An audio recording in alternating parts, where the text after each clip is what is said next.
Mic check 1 2. It's the Y2K collector. It's Friday, and this is usually the time where we get ready to do our weekend game hunting. Some of you may have already started doing your video game hunting, but one of the questions that I ask myself is, can retro game prices or video game prices in the secondhand market continue to rise in 2025 to a place where people will still buy them? Will people still buy video games if prices continue to rise?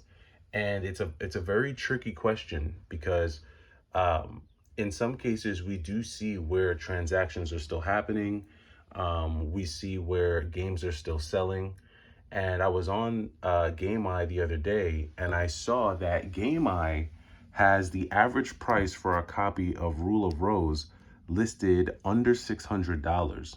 Now, for those of you who know, I just picked up this copy of Rule of Rose about 2 months ago, and at the time, the copy of Rule of Rose was $700. Now, the funny thing is that when I went to go check, I went to go check eBay Solds yesterday to see where these games were selling. And right when I went on there, I saw that there was a live auction that got bid all the way up to $700 on the dot for a copy of Rule of Rose. But one of the things that I recognize, especially when it comes to like Game Eye, is that it takes into account all sales, meaning it'll count loose disc sales, it'll count sales for like import versions of this game. And for those of you who don't know, there was like a warehouse where it was discovered like hundreds of copies of this game were found in like a warehouse somewhere, which drastically drove down the price of the European version of this game. I think you can get like a PAL version of Rule of Rose for like $300 or $400. So if Game Eye is taking all of that into account, then it's going to drop the perceived price of this game online. So it's kind of tough to go by price charting when it comes to what the prices or values of these games should be. And you kind of just have to look them up individually to see what people are actually paying based on eBay sold listings or Mercari sold listings and things of that nature. And what I'm seeing is that for some games have like temporary dips in price, whereas other games still continue to see sustained prices. They're still selling at sustained prices. But one of the biggest things that I've seen is impacting price is condition. Condition is playing a bigger factor, in my opinion, than ever before when it comes to what people are willing to pay for video games. I think there was a time where, people would just accept almost any condition. If the cover art had snags, if the disc was, scratched up, if it wasn't complete. And that, that's impacting things for sure. I would say that has a bigger impact on collectors, more so than the casual, gamer who's just looking to buy the game to play it. And so I think, the willingness to pay higher prices for video games is really going to boil down to like who's buying it, and what condition are they looking, what condition are they looking for in the game that they're buying. Some people are okay getting, box only games or games that are just the game in the box, no manual. For if you're OCD like me, you got to have the manual, like you got to complete the game. But again, I'm a collector, so those things matter. And I think, your level of taste or completeness, your level of standards when it comes to how you want your collection situated, I think that's going to play a lot more into what people are willing to pay for some of these retro games. Overall, though, I don't think that these prices can stay the same. I don't think that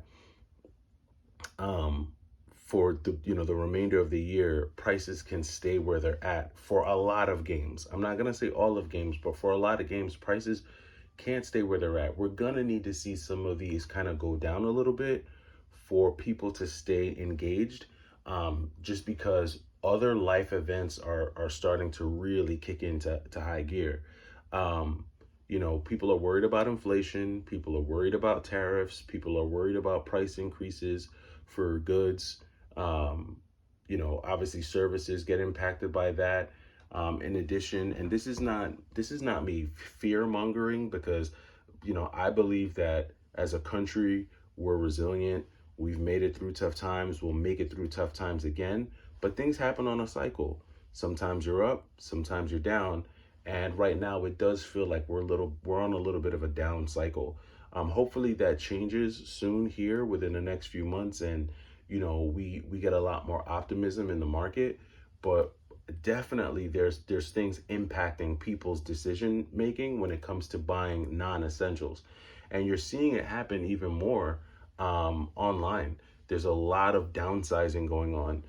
Downsizing has been a huge topic when it comes to collections, not just video game collections, but collections in general, whether it's comic book collections, toy collections. A lot of downsizing is going on, and I don't want to say a lot of selling is going on, but people are downsizing in whichever way they're choosing to do it. My preferred method of downsizing is pretty much just taking all the games that I'm wanting to move out of my collection and trading them in for other games, or trading them in for games that maybe I don't necessarily want to pay out of pocket for. So there's a lot that goes into the mindset. There's a lot that goes into the mentality when it comes to buying games, and building your collection. But again, I think for certain things, prices are going to have to go down. There's a little bit of a lull in the game hunting and collecting scene. There's a little bit of a lull, but really all it takes is one event, one catalyst to cause a lot of the physical media that we see to shoot right back up in price. And whether it's the shutting down of servers, the discontinuing of online marketplaces, if heavier regulations kick in on emulation, if publishers who own the rights to a lot of these games start to really hammer down on companies that sell, whether it be handheld devices or emulation devices that have like 70,000 games on one device. If we ever get to a point where they start to hammer down on those things, I think that's when like original hardware or original media, physical media, and not just with video games, right? I'm talking like DVDs, CDs, Blu-rays, cassette tapes for that matter. That's when a lot of that stuff is really going to matter. And we don't know when that's going to happen, right? That's all very speculative. No one has like a crystal ball to tell you when these things are going to happen. But should they happen, that's when you're going to see a heavy run on physical media. So it's very tricky. Like I said, pricing right now, I think does need to come down just a bit. I think for more people to be comfortable and feel comfortable engaging in the hobby. And I would say that, that's something that we would need to see probably more so in mom and pop shops, as well as like major online platforms like eBay. I don't know how mom and pop shops would be able to do something like that while maintaining their overhead, because we all know overhead continues to go up. Regardless of how much video game prices go down, overhead continues to go up. Utilities go up, rent goes up, expenses go up. And being able to maintain that balance of good pricing, while also getting enough profit to meet your obligations is going to be a challenge for mom and pop shops. So it'll be interesting to see where this goes in 2025. But again, I do think prices need to come down a little bit just for people to get back into a space where they feel comfortable engaging in the hobby consistently. But let me know your thoughts on this. I'm interested to know, and I'll catch you in the next video. It's the Y2K Collector. Take it easy.